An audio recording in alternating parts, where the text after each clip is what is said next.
Shalom maatjies, baie welkom by Storytyd saam met my Juffrou Julie. Ons vandag weer verder deur die Bybel reis, maar julle is mos baie slim. Juffrou Julie gaan nou sê, ons moet eers stop en bid. Maak toe julle oogies. Papa God, baie welkom by Storytyd. Dankie Papa vir die geleentheid om meer van u te leer. Seën elke maatjie wat hier luister en laat hulle weet hulle is baie spesiaal, nie net vir my nie, maar ook vir u in Jesus naam. Amen. Vandag se Storytyd gaan oor Elisa se kamer. Elisa het oor gereis en God se woord en werk gedoen. Hy het eendag in 'n stad Sunem gekom, waar hy 'n gawe vrou en haar man ontmoet het. Die vrou sê toe vir haar man, sy wil graag iets spesiaals vir hierdie man van God doen.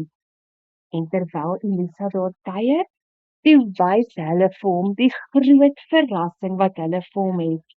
Hulle het in die bokkamer van hulle huis vir hom spesiaal 'n kamer gemaak waar hy kon rus. Elisa was so dankbaar vir hulle gasvryheid en vir wat hulle vir hom gedoen het, dat hy ook iets spesiaals vir hulle wou doen. Elisa bid toe en vra vir God om die mense met 'n kindjie te seën, want hulle het nie 'n kindjie gehad nie. Elisa sê toe vir die vrou, 'n jaar van nou af sal jy 'n seun hê. En maatjies, dit was toe ook so. 'n jaar later is daar vir die gasvrye vrou en haar man 'n ou baba seentjie gebore. Die les van hierdie storytyd is, ons moet altyd gasvry wees. Ja, maat, gasvry is 'n groot woord, maar dit beteken maar net eintlik, mens moet mooi met ander mense wees as hulle by jou kom kuier.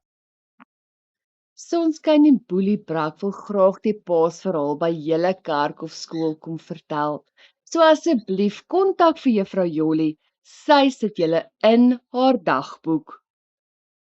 Baie Jesus liefde maatjies. Tot volgende week waar ons verder deur die Bybel reis.